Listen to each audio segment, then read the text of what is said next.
Assalamualaikum warahmatullahi wabarakatuh. Selamat malam.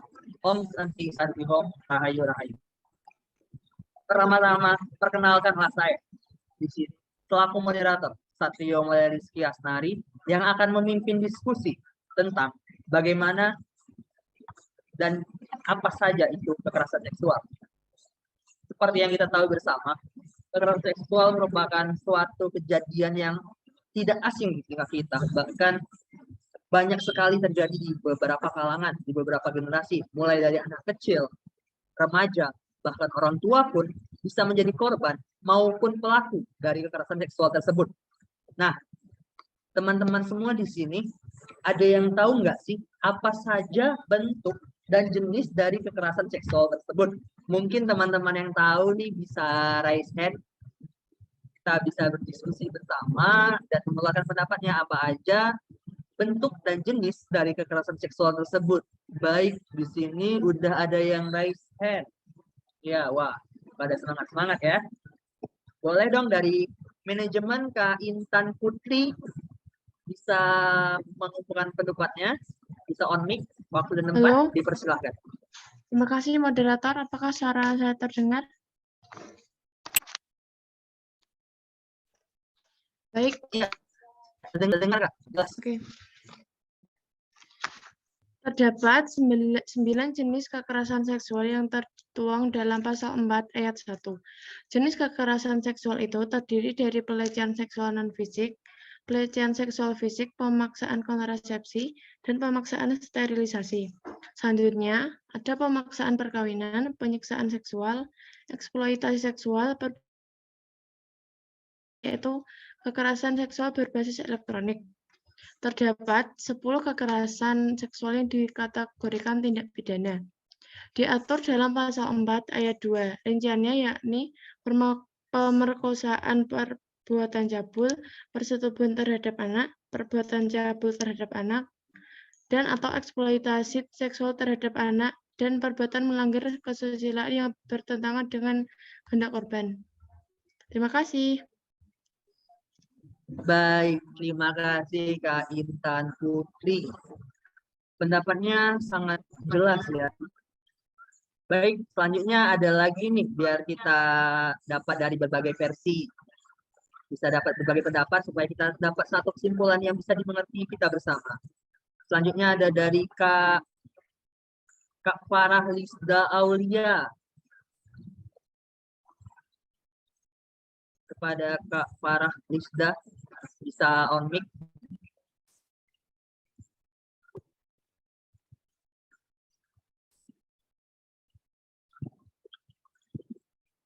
Farah Lisda, Kak Farah. Oh, sepertinya Kak Farah Lisda terganggu jaringan. Baik, kita bisa ke selanjutnya. Kepada ada Kak Holi Satu Nisa. Boleh nggak? Waktu dan tempat dipersilakan. Baik, sebelumnya Kak Satrio, terima kasih atas kesempatan ini. Mungkin aku mau nambahin sedikit sih. Perkenalkan dulu, nama saya Holi Satu Nisa dari Prodi Pendidikan Ekonomi. Jadi mungkin dari kakak sebelumnya sudah dijelasin tentang bentuk menurut Undang-Undang TPKS. Nah, aku di sini mau nambahin sedikit nih menurut Komnas Perempuan. Jadi di Komnas Perempuan tuh ada tingkatannya. Yang pertama yaitu ada tingkatan yang pertama, golongan pertama yaitu ada pemerkosaan, pelecehan seksual seperti catcalling atau semisal kata yang menjuru ke seksual. Yang ketiga ada intimidasi seksual termasuk ancaman atau percobaan perkosaan. Yang ketiga, keempat, ada penyiksaan seksual. Yang kelima ada praktik tradisi penuaan seksual yang membahayakan atau mendiskriminasi perempuan. Selanjutnya yaitu ada tingkatan yang kedua, golongan yang kedua, yaitu ada prostitusi paksa, perbudakan seksual, eksploitasi seksual, perdagangan perempuan untuk tujuan seksual, penghukuman tidak manusiawi, dan bernuansa seksual. Tingkatan yang ketiga yaitu ada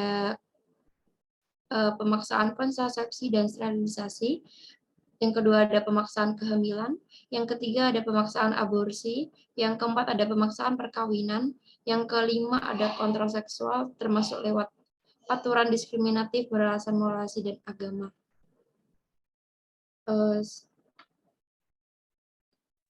Baik, Sedikit terima kasih kepada Kak Poli lagi. Satu Nisa. Berarti tadi yang disampaikan oleh Kak Poli Satu Nisa, kekerasan seksual ini ada beberapa tahap ya Kak, dari menurut Kementerian Perempuan. Benar ya Kak? Iya benar.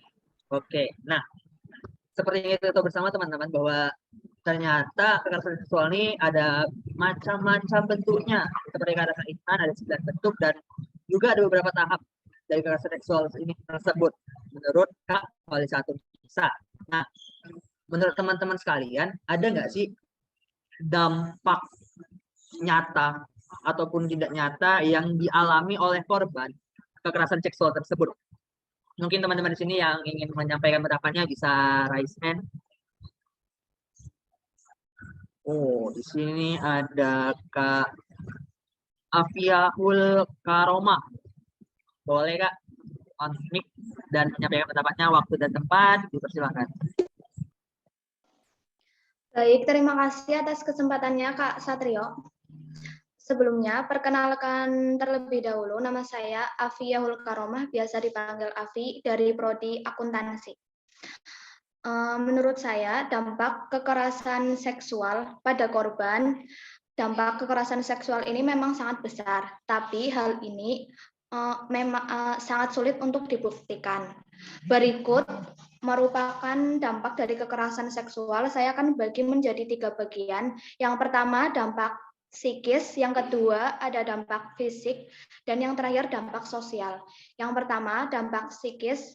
Dampak psikis dari kekerasan seksual pada korban itu diantaranya, yang pertama, korban menjadi mudah gelisah, cemas, dan panik. Biasanya yang terjadi setelah mengalami kekerasan seksual, korban jadi mudah panik, cemas, dan gelisah. Yang kedua, ada gangguan stres pasca trauma. Korban yang biasa mengalami pelecehan kekerasan seksual biasanya mengalami trauma berat yang menyebabkan gangguan pasca trauma. Kemudian yang ketiga, mengalami gangguan tidur dan kerap mimpi buruk. Yang keempat, suka menyakiti diri sendiri. Biasanya korban bisa sampai menyakiti diri sendiri karena merasa kecewa dan benci kepada dirinya sendiri, yang menyebabkan dia melampiaskan rasa benci tersebut dengan menyakiti dirinya sendiri. Kemudian yang kelima, muncul dorongan untuk mengakhiri hidup atau bunuh diri. Ini sih yang paling fatal. Kemudian dampak fisiknya, dampak fisik bagi korban kekerasan seksual, yang pertama, muncul nyeri kronis, yang kedua, terkena penyakit menular seksual seperti HIV, yang ketiga terjadi infeksi atau pendarahan, yang keempat menyebabkan kehamilan. Kemudian dari dampak sosialnya, dampak sosial bagi korban kekerasan seksual, yang pertama, sulit mempercayai orang lain, yang kedua, jadi sering mengisolasi diri, dan yang terakhir, enggan dan bahkan takut menjalin relasi dengan orang-orang. Begitu pendapat dari saya mengenai dampak kekerasan seksual pada korban. Terima kasih. Waduh, sama-sama Kak Fiahul Karomah. Berarti dampaknya itu bisa sangat berbahaya bagi kita ya teman-teman, terutama bagi korban itu sendiri. Dapat menyerang 3 hal atau 3 faktor. Yang pertama dari fisik, psikis, dan juga sosial kita bagi korban juga bisa terkena. Itu bahaya sekali. Nah, dari dampak yang berbahaya tersebut, menurut teman-teman, ada nggak sih pencegahan yang dapat kita lakukan supaya kita tidak terkena atau misalnya tidak menjadi korban dari kekerasan seksual tersebut? Mungkin ada yang ingin menjawab, bisa raise hand. Oke, di sini ada yang pertama ngangkat tangan ya. Ada Kak Julfa Sabita. Boleh Kak on mic, waktu dan tempat? Oke. Sebelumnya terima kasih untuk Kak Satrio atas kesempatannya. Perkenalkan, saya Zulfa Sabita dari Prodi Sastra Indonesia. Menurut saya, cara pencegahan maupun upaya untuk mengurangi kekerasan seksual adalah yang pertama, lembaga pendidikan seperti sekolah maupun kampus dapat membuat kampanye untuk mengajak para murid agar lebih peduli dan sadar tentang kekerasan seksual, maupun membuat kampanye melalui sosial media dengan mensosialisasikan kekerasan seksual, maupun mengadakan seminar. Lalu, pembuat kebijakan seperti pemerintah dapat menjadikan pendidikan seks sebagai pelajaran wajib agar para siswa dapat memahami akan bahaya maupun dampak yang dapat ditimbulkan dari kekerasan seksual. Selanjutnya, orang tua perlu memperhatikan pergaulan anak dan juga mengedukasi mereka agar dapat terhindar dari kemungkinan melakukan maupun menjadi korban kekerasan seksual. Yang terakhir adalah kita harus selalu bersikap waspada di mana saja dengan dapat membawa peralatan perlindungan diri seperti semprotan merica. Sekian dari saya, terima kasih.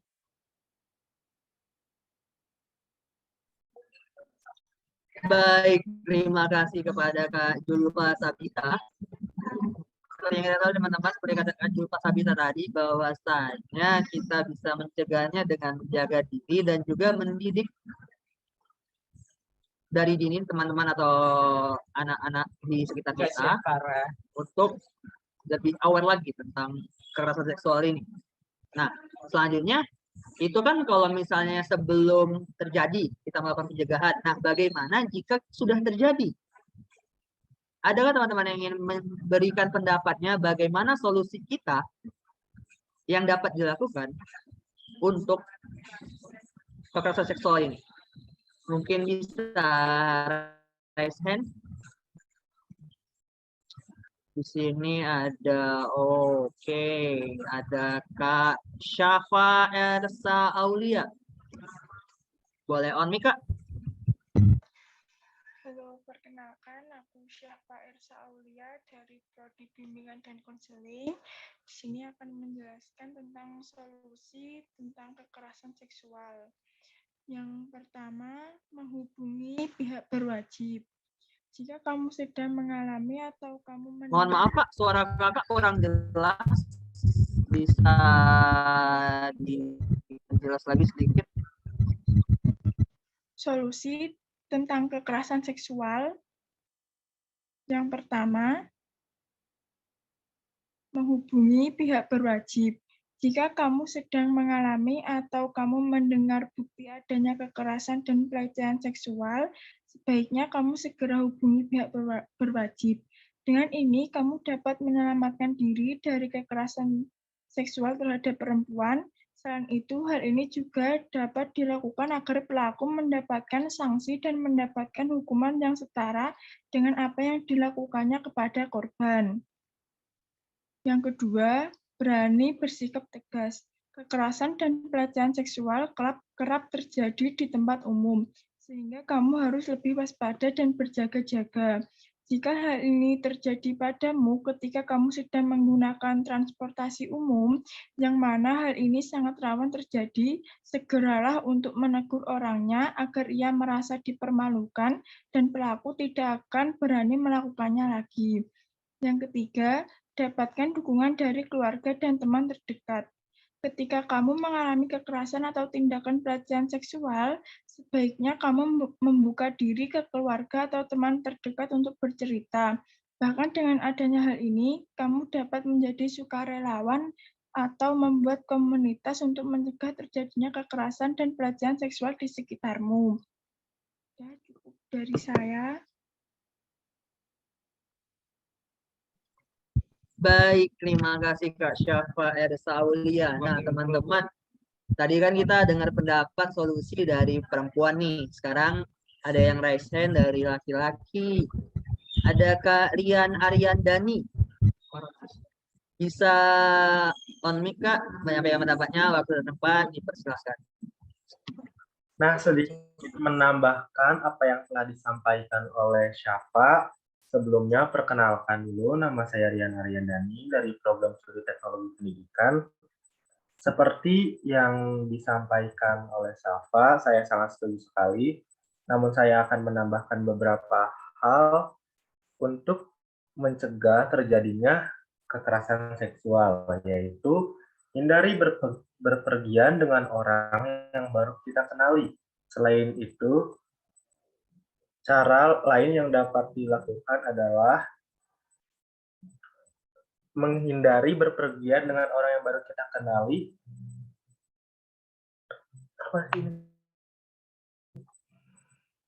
Boleh diulangi ya? Boleh nggak? Boleh, santai aja. Kita nggak tahu apa biasa kan. Boleh bilang kembali gimana pendapatnya Nadia? Nah, sedikit menambahkan apa yang telah disampaikan oleh Syafa untuk mencegah terjadinya kekerasan seksual, yaitu menghindari berpergian dengan orang yang baru kita kenal. Terlebih lagi apabila orang baru tersebut baru kita kenal melalui media sosial. Hindari hal itu agar kamu terhindar dari hal-hal yang tidak diinginkan. Selanjutnya, membekali diri dengan pendidikan seksual adalah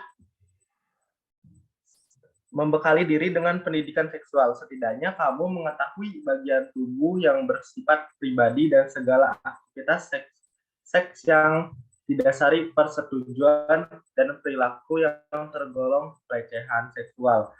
Selanjutnya, berikanlah edukasi kepada orang-orang sekitarmu agar mereka mampu menghadapi pelaku kekerasan dan pelecehan seksual. Sekian dari saya, terima kasih. Baik, terima kasih Kak Rian Aryandani. Jadi seperti yang bisa disimpulkan bersama ya teman-teman, bahwasanya dari pendapat Kak Syafa tadi, kita kalau misalnya sebagai korban jangan takut untuk menyeruakan atau mengadu kepada pihak yang berwenang. Sedangkan menurut Kak Rian, bahwasanya kalau solusinya itu kita harus lebih aware, kita harus lebih waspada lagi dengan diri kita sendiri, kita harus lebih prepare, lebih mempersiapkan diri lagi agar kita tidak terkena atau menjadi korban dari kekerasan seksual tersebut. Nah, teman-teman sekalian, dari tadi kita sudah ngebahas nih apa aja sih bentuk jenis pencegahan, dampak, solusi. Teman-teman di sini ada yang tahu nggak sih kasus terbaru yang terjadi di sekitar kita di Semarang ini, terutama yang kasus mutilasi wanita di Ungaran? Ternyata korban itu dicabuli hingga hamil oleh pelakunya. Wow, itu sangat parah sekali ya teman-teman. Di sini teman-teman mungkin ada yang tahu kronologinya atau menyampaikan pendapat mengenai kasus tersebut. Ada yang ingin bisa raise hand? Oke, di sini ada banyak ya teman-teman. Mungkin kita bisa ke Kak Helma Shiva. Bisa on mic Kak? Waktu dan tempat dipersilakan. Terima kasih untuk moderator. Sebelumnya, saya di sini akan menjelaskan perihal kasus yang terjadi di Ungaran. Sebelumnya perkenalkan, nama saya Helma Shiva Saputri dari Fakultas Ilmu Pendidikan, Prodi Bimbingan Konseling. Baru-baru ini terjadi kasus kekerasan seksual di Ungaran, Semarang, Jawa Tengah. Kronologi kasus mutilasi terhadap wanita asal Tegal berinisial K, 24 tahun di Ungaran, Semarang, Jawa Tengah. Pembunuhan yang disertai mutilasi ini dilakukan oleh Imam Sobari, 32 tahun. Seorang pria yang berasal dari desa yang sama dengan korban, yakni di Cibunar, Kecamatan Barapulang, Kabupaten Tegal. Mutilasi ini bermula pada Sabtu 16 Juli 2022. Malam ketika tersangka dan korban yang merupakan teman dekat ini cekcok di daerah Kos Bergas, Semarang. Selanjutnya akan dilanjutkan oleh teman saya, Faradita. Silahkan. Terima kasih, saya akan melanjutkan kronologi yang... Baik, wah seperti itu ya Kak, ternyata kasusnya. Mungkin ada lagi dari yang lain, sama ini, ada yang mau berpendapat. Mungkin dari Kak Faradita Aulia, bisa menyampaikan pendapatnya Kak? On mic, waktu dan tempat, bersilakan. kasih. Di sini saya akan melanjutkan kronologi yang disampaikan oleh Dona. Perkenalkan dulu, nama saya Farida Aulias Bindarani dari Fakultas Ekonomi, Prodi Ekonomi Pembangunan. Ini saya akan melanjutkan. Adapun cekcok tersebut terjadi karena tersangka merasa tersinggung dengan perkataan korban yang menyebut tersangka belum segera mendapat pekerjaan. Minggu 17 Juli pukul 00.15 WIB, tersangka mengajak korban untuk menyelesaikan masalah. Namun korban malah tidur. Demikian isi rilis Polda Jawa Tengah Selasa 26 Juli 2022. Tak terima dengan perlakuan tersebut, tersangka kemudian nekat mencekik korban saat tidur hingga meninggal dunia. Kemudian pada minggu siang, tersangka menggotong korban ke kamar mandi lalu memutilasi wanita asal Tegal ini menjadi 3 bagian. Lalu dimasukkan ke dalam plastik. Tersangka kemudian mengambil perhiasan emas dan handphone korban. Perhiasan tersebut kemudian dijual dengan harga Rp2.400.000. Itu saja mungkin akan disampaikan oleh teman-teman. Lanjutannya.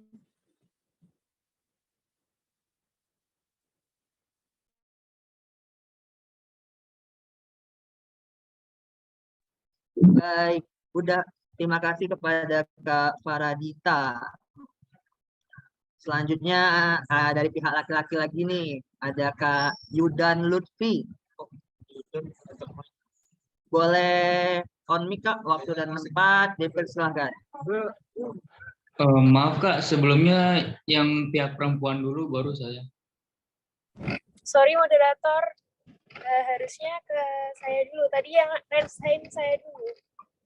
Oh, seperti itu. Jadi Kak Yudan ini memberi kesempatan dulu kepada Kak Alia Khairunisa. Boleh? Kalau seperti itu, ada Kak Alia Khairunisa dari Fakultas Ilmu Pendidikan. Boleh on mic, waktu dan tempat dipersilahkan. Oke, di sini saya akan melanjutkan dari teman saya tadi. Jadi sebelumnya saya memperkenalkan diri dulu, nama saya Alia Khairunisa dari Fakultas Ilmu Pendidikan.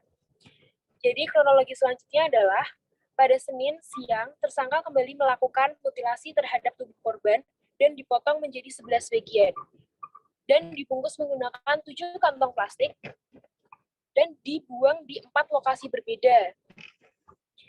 Dan ada 3 lokasi yang dibuang itu ada di Sungai Kretek Bergas dan Sungai Restoran Simori Bergas, dan ada lagi di Sungai Wonogoyo. Dan tak hanya itu, tersangka juga sempat mengambil uang di m-banking korban sebesar 300.000, dan juga dia menghilangkan barang bukti berupa pisau, selimut pink, dan handphone sebelum melarikan diri ke Tegal dengan menggunakan kereta api. Sekian kronologi dari saya, bisa dilanjutkan oleh rekan saya. Baik, terima kasih Kak Alia Khairunisa. Selanjutnya tadi yang lelaki yang memprioritaskan wanita duluan. Selanjutnya ada Kak Yudan nih, yang dari tadi sudah raise hand. Boleh Kak on mic, waktu dan tempat dipersilahkan. Baik, sebelumnya terima kasih kepada moderator. Perkenalkan, nama saya Yudan Lutfi Fadila dari Prodi Pendidikan Teknik Otomotif. Di sini saya akan menambahkan ke Alia yang tadi. Saat ini tersangka YS telah ditangkap dan ditetapkan sebagai tersangka dalam kasus mutilasi tersebut. Atas tindakannya ini YS dijerat pasal 339 KUHP, subsidiar pasal 338 KUHP tentang tindak pidana pembunuhan. YS pun terancam hukuman pidana penjara paling lama seumur hidup atau pidana paling lama 20 tahun. Diberitakan sebelumnya, potongan tubuh manusia ditemukan warga di sekitar aliran Sungai Kretek di Desa Kalongan, Kecamatan Ungaran Timur, Kabupaten Semarang pada hari Minggu. Sementara potongan tubuh lainnya ditemukan sekitar 11 km dari titik penemuan pertama. Sekian, terima kasih.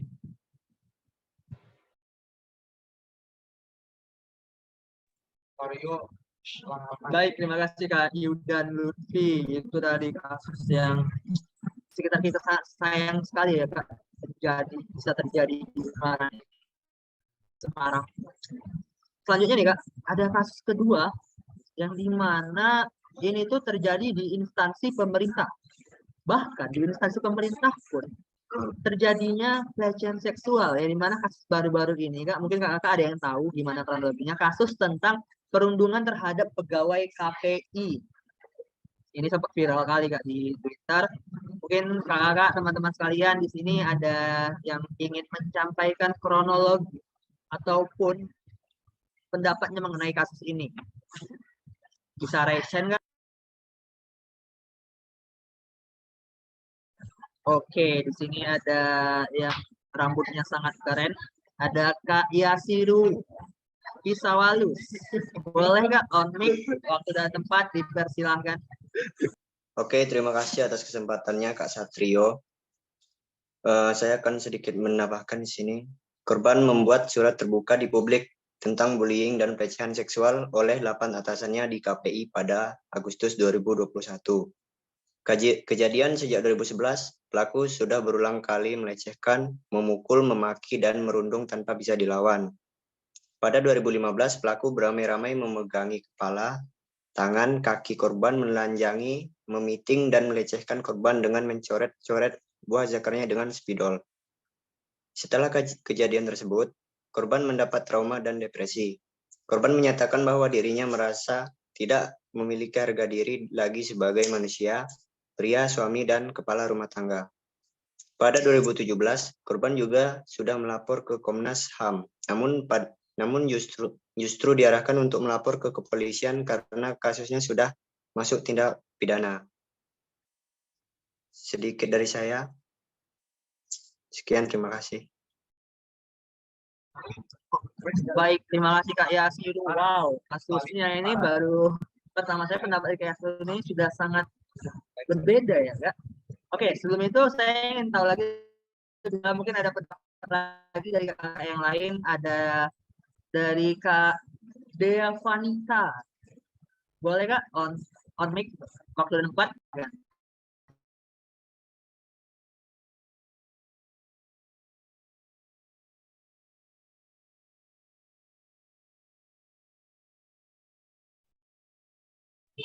Mohon maaf Kak, suaranya kurang jelas.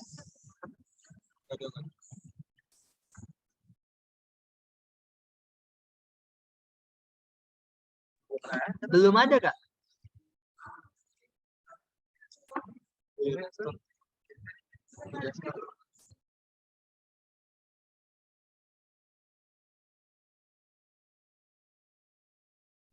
Teman-teman mungkin terdengar? Soalnya saya nggak terdengar. Maaf, Belum masuk. Belum terdengar. Mungkin dilepas saja itu handsetnya, Kak. Sudah? Sudah. Oke, sudah. Boleh lanjutkan. Oke, mohon maaf sebelumnya. Saya lanjutkan. Di sini tentang kasus perundungan dan pelecehan seksual pegawai KPI tadi. Setelah melakukan pelaporan pada tahun 2018, korban juga melakukan pelaporan lagi pada tahun 2019. Korban melaporkan ke Polsek Gambir, namun malah diminta untuk menyelesaikan masalahnya secara internal dan tidak ditindaklanjuti. Kemudian pada September 2021, kepolisian baru menyelidiki kasus ini lebih lanjut setelah viral di berbagai media sosial. Setelah korban melapor pun, pihak pelaku masih mengklaim bahwa merekalah yang menerima kerugian yang paling besar, karena korban menulis nama mereka dengan jelas di surat terbukanya, sehingga berimbas juga kepada keluarga pelaku. Kemudian setelah KPI melakukan pemeriksaan internal, hasil pemeriksaan tersebut diputuskan untuk menonaktifkan sementara 7 pegawai yang terlibat. Kasus ini juga bukan satu-satunya yang terjadi di lembaga pemerintahan. Mungkin itu aja dari saya. Ada yang mau melanjutin? Terima kasih. Baik, sama-sama Kak Dea Vanita, terima kasih kembali. Wow, ternyata kasus ini tidak sebentar ya teman-teman, membutuhkan waktu beberapa tahun juga untuk diselidiki. Tapi saya masih ingin tahu lagi nih, dari yang udah raise hand dari tadi ada Kak Cita dari Prodi Akuntansi, boleh on mic Kak, gimana yang Kakak tahu mengenai kasus ini? Waktu dan tempat dipersilakan. Baik, terima kasih kepada moderator. Mungkin perkenalkan, nama saya Cita Ananda Sulistiani dari Prodi Akuntansi. Saat di sini saya ingin menambahkan tentang sedikit opini kasus perundungan dan pelecehan seksual pegawai KPI. Mungkin pelaku kebanyakan dari kalangan yang memiliki kuasa sehingga saat korban melapor, kerugian yang diterima korban bisa berkali-kali lipat. Dan orang-orang yang lebih percaya pelaku karena kedudukannya lebih tinggi, jikapun ada yang percaya dengan korban, mungkin banyak yang tidak membela atau secara terang-terangan. Dan saat kejadian, banyak lembaga pemerintahan dan instansi di negara dan pemerintahan hanya berkepedoman pada kode etik yang disiplin untuk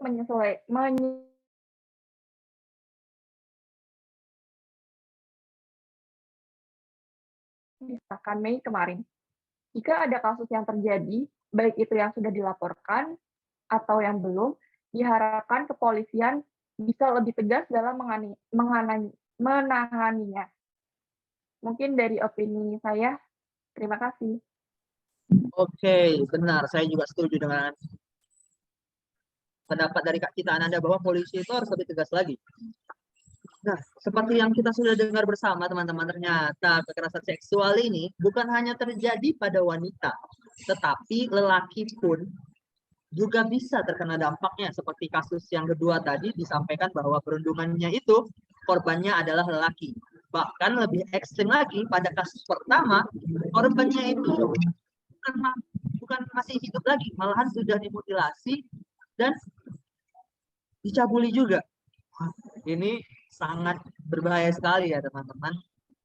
Ada nggak sih menurut teman-teman semua, kekerasan seksual ini atau kasus ini dinaungi oleh pemerintah nggak? Atau ada nggak sih undang-undang mengenai kekerasan seksual ini? Mungkin dari teman-teman ada yang tahu perundang-undangan mengenai kekerasan seksual sehingga para korban ini bisa dilindungi oleh negara.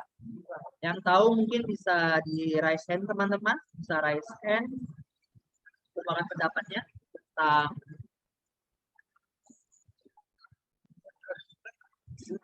perundang-undangan.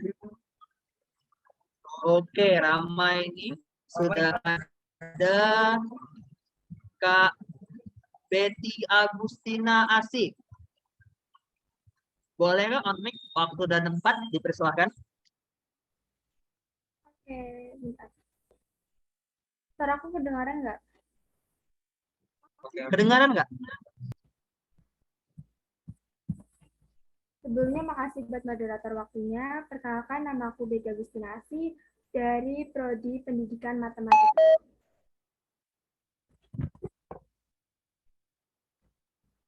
Jadi, suaraku terdengar? Mohon maaf, Pak.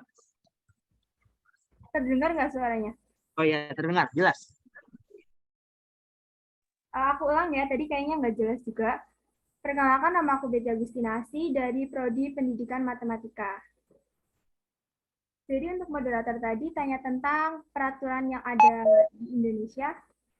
Ini aku ngambil satu peraturan.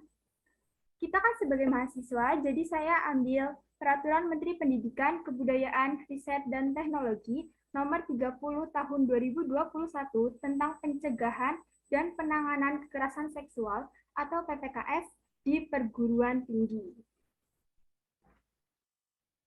Jadi, Peraturan Menteri ini mengatur tentang kekerasan seksual di perguruan tinggi yang mencakup non-fisik, fisik, serta melalui telekomunikasi, informasi, ataupun komunikasi. Nah, untuk Peraturan Menteri Pendidikan, Kebudayaan, Riset, dan Teknologi ini, ada 21 bentuk kekerasan seksual yang diatur. Aku kasih beberapa contohnya aja nih. Yang pertama, yaitu mengatur ketiadaan persetujuan dari korban dalam suatu tindakan kekerasan seksual. Jadi jika ada kegiatan, bukan kegiatan sih, kayak kekerasan seksual tanpa persetujuan korban, ini diatur ya dalam Peraturan Menteri ini. selanjutnya contohnya itu ada kayak diskriminasi atau pelecehan yang menjurus ke sektor yang kayak gitu juga, kekerasan seksual dalam bentuk ucapan, tatapan, maupun virtual. Lalu ada rayuan, lelucon, atau siulan yang seksual juga, atau biasanya kita sebut itu catcalling ya teman-teman. Jadi kalau catcalling juga diatur ya dalam peraturan menteri ini.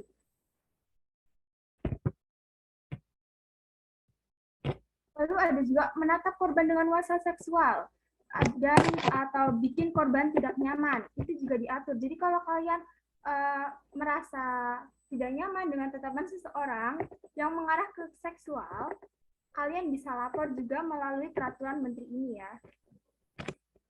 Kalau sudah ada peraturannya, ada nggak sih sanksinya? Sanksinya ada. Dalam peraturan menteri ini, sanksinya ada 3, sanksi administratif ringan, sedang, dan juga berat. Untuk ringan, itu hanya berupa teguran tertulis atau pernyataan permohonan maaf secara tertulis yang dipublikasikan di internal kampus atau media massa. Jadi, otomatis satu kampus akan tahu kelakuan kalian ya, kalau misal melakukan kayak gitu. Untuk yang kedua, ada sanksi administrasi sedang. Sanksi administrasi sedang itu berupa pemberhentian sementara dari jabatan tanpa memperoleh hak jabatan. Kalau untuk mahasiswa, ada seperti skors, pencabutan beasiswa, atau pengurangan hak lainnya.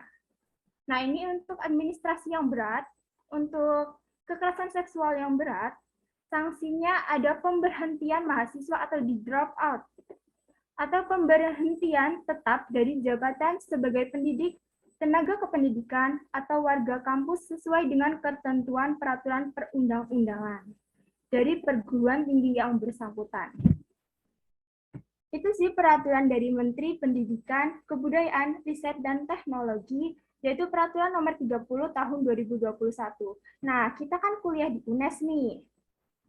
Jadi dalam menanggapi peraturan menteri ini, Rektor UNES mengatakan UNES sebagai perguruan tinggi selalu berkomitmen mendukung kebijakan Kemendikbudristek dalam pembangunan karakter dosen, tenaga kependidikan, dan mahasiswa.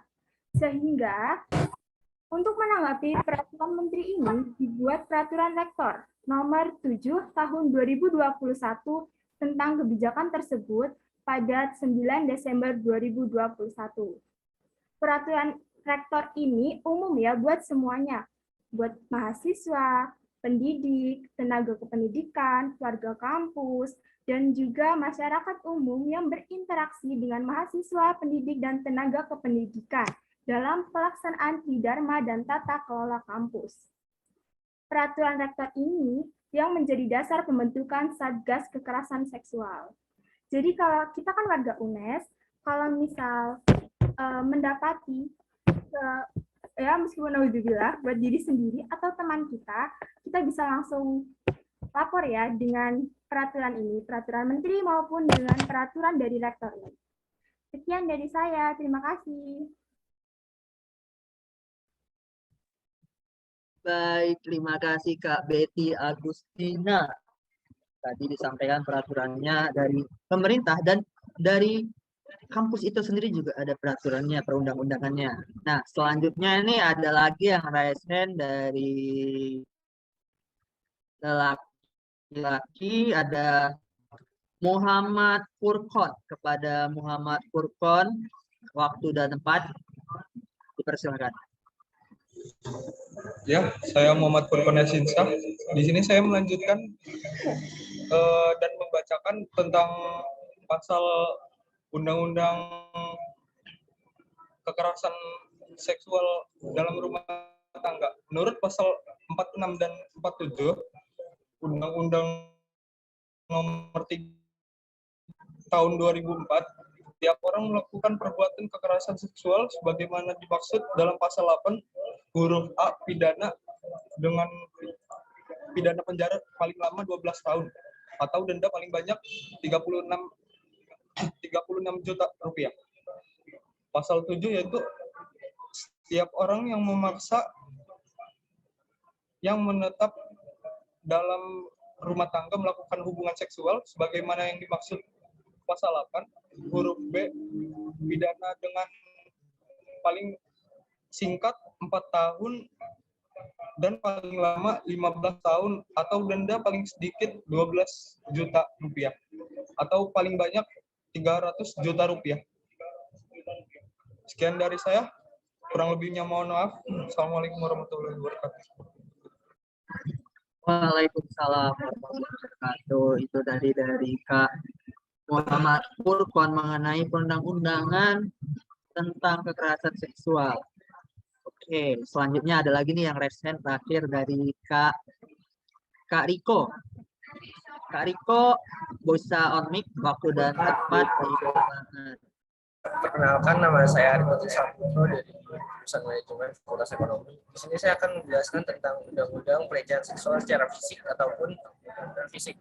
Yang pertama saya jelaskan dulu tentang pelecehan seksual secara fisik menurut pasal 66 UU. Menurut pasal 6 UU, pelaku pelecehan seksual secara fisik dapat dipidana hingga 12 tahun penjara dan denda paling banyak 300 juta.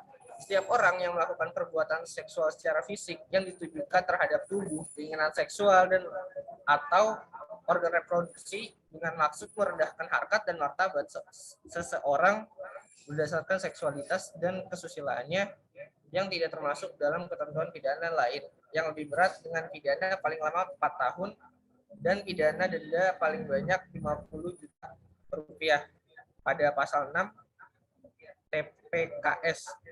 Selanjutnya, pada pasal 5 UU TPKS mengatur bahwa pelaku perbuatan seksual secara non-fisik dapat dipidana hingga 9 bulan penjara. Dengan bunyi, setiap orang yang melakukan perbuatan seksual secara non-fisik yang ditujukan terhadap tubuh, keinginan seksual, dan atau organ reproduksi dengan maksud merendahkan harkat dan martabat seseorang berdasarkan seksualitas atau kesusilaan dipidana karena pelecehan seksual secara non-fisik dengan pidana penjara paling lama 9 bulan atau denda paling banyak 10 juta rupiah. Demikian bunyi ketentuan tersebut.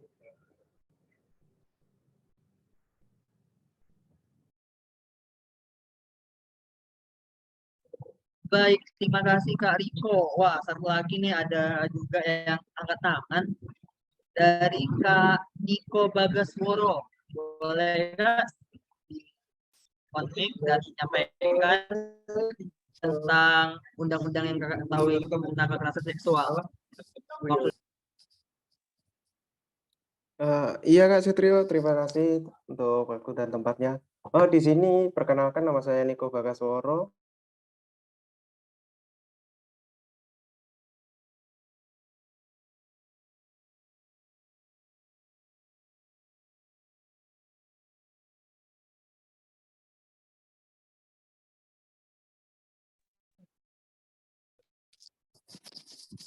Halo. Kak Niko keluar ya? Halo, Mohon maaf Kak, ada sedikit kendala nih tadi. Oh iya, boleh lanjut lagi Kak. Sebelumnya, sebelum kan perkenalkan, nama saya Niko Bagasworo dari Sastra Jawa. Nah, di sini ada satu lagi Kak, perundang-undangan tentang sebuah kejahatan seksual berupa pencabulan terhadap anak. Nah, itu larangan kejahatan seksual itu diatur dalam pasal 76E Undang-Undang Nomor 35 Tahun 2014 tentang perubahan atas Undang-Undang Nomor 23 Tahun 2002 tentang perlindungan anak. Dalam pasal 76E tersebut dikatakan setiap orang dilarang melakukan kekerasan atau ancaman kekerasan yang memaksa, melakukan tipu muslihat, melakukan serangkaian kebohongan atau membujuk anak untuk melakukan atau membiarkan dilakukan perbuatan cabul. Nah, untuk pelaku pencabulan terhadap anak dapat dikenai sanksi berdasarkan pasal 82 ayat 1, pasal 76E Undang-Undang Nomor 35 Tahun 2014 tentang perubahan anak, Undang-Undang Nomor 23 Tahun 2002 tentang perlindungan anak, dengan sanksi pidana berupa penjara paling singkat 5 tahun dan paling lama 15 tahun dan denda paling banyak 5 miliar rupiah. Sekian Kak dari saya. Dan itu yang bisa saya sampaikan. Baik, terima kasih kepada Kak Niko Bagasworo. Mungkin di sini saja ya, pertanyaan yang bisa saya sampaikan, diskusi yang bisa kita lakukan. Mungkin bisa saya simpulkan bahwasanya kekerasan seksual adalah setiap perbuatan merendahkan, menghina, melecehkan, dan atau menyerang tubuh, fungsi reproduksi seseorang karena ketimpangan relasi kuasa atau antar gender. Hal tersebut dapat mengakibatkan penderitaan psikis, fisik, maupun sosial dari korban tersebut. Nah, bagi yang terkena pelecehan seksual atau menjadi korban pelecehan seksual, itu jangan takut untuk mengadu. Karena pelecehan seksual ini sudah dinaungi atau sudah dilindungi oleh perundang-undangan negara, pemerintah, maupun di sekolah itu sendiri. Jadi, kita sebagai mahasiswa generasi bangsa, Mahesa Muda, tentunya ilmu ini yang tidak dapat diskusi sekarang ini jangan hanya di kita saja, tapi kita bisa mempraktekkannya ataupun mengajarkannya kepada mahesa-mahesa ataupun mahasiswa di luar sana tentang kekerasan seksual. Karena kalau bukan dari kita, kalau bukan kita bersama-sama, siapa lagi? Mari kita bersama mengurangi kasus kekerasan seksual baik di lingkungan sekitar maupun di negeri yang kita cintai. Mungkin itu saja teman-teman, saya moderator, selaku moderator Satrio Rizky Asnari, pamit undur diri. Mohon maaf bila ada kekurangan. Wabillahi taufiq wal hidayah. Wassalamualaikum warahmatullahi wabarakatuh. Selamat malam. Waalaikumsalam warahmatullahi wabarakatuh.